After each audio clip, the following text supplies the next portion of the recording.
নমস্কার বন্ধুরা, আমি পাপিয়া। তো আজকে কোনো কেকের ভিডিও করছি না। আজকে তোমরা দেখেই বুঝতে পারছো আজকে আমি দুপুরবেলা কী রান্না করেছিলাম সেটাই তোমাদের সাথে শেয়ার করব। কিন্তু তোমাদের সাথে আমার একটা অভিযোগ আছে, তোমরা সবাই আমার ভিডিও দেখছো কিন্তু কেউ সাবস্ক্রাইব করছো না। তাড়াতাড়ি সাবস্ক্রাইব করে দিও যাতে আমার চ্যানেলটা একটু গ্রো করে। আর আজকে আমি করছি, খুবই সিম্পল রান্না করছি। তো তোমার ডাল করছি, পেঁপে দিয়ে ডাল। আর থাকছে হচ্ছে পেঁয়াজ ফোড়ন আর শুকনো লঙ্কা দিয়ে কলমি শাক ভাজা।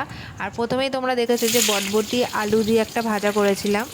আর করেছিলাম হচ্ছে রাজমার তরকারি, যেটা টিফিনে বানিয়েছিলাম আমি, সেটাই তোমরা দেখলে। ওটার ভিডিওটা করা হয়নি, কোনো এক সময় করব। তো ওটা আমি খুব ঝটপট করে বানাই, তো তোমাদের সাথে একদিন শেয়ার করব কীভাবে তাড়াতাড়ি করে রাজমাটা হয়ে যায় রেডি, আর খেতেও খুব টেস্টি হয়। তো আর বানাবো হচ্ছে খাসির মাংসর পাতলা ঝোল। তো প্রথমে আমি কড়াইতে তেলটা দিয়ে দিলাম, দিয়ে গোটা গরম মশলা ফোড়ন দিয়ে পেঁয়াজটা দিয়ে দিয়েছিলাম। তারপর টমেটো দিয়েছি, টমেটোটা আর পেঁয়াজটা ভালো করে নেড়ে ওর মধ্যে আদা রসুন বাটাটা দিয়ে দিলাম। তারপর যাতে গুঁড়ো মশলা, হলুদ গুঁড়ো, লঙ্কার গুঁড়ো, নুন সব কিছু দিয়ে ভালো করে কষে, আমি ডাইরেক্টলি কিন্তু আলু ভাজিনি, কাঁচা আলুটাই ওর মধ্যে দিয়েছিলাম, দিয়ে ভালো করে ওটাকে কষে মাংসটা দিয়ে দিলাম। তো মাংসটা খুব ভালোভাবে কষতে হবে, খাসির মাংস যত কষবে তত টেস্টি হয়। তারপরে আমি ওটা প্রেশারে দিয়ে দিয়েছিলাম, 3টে সিটিতেই হয়ে গেছে।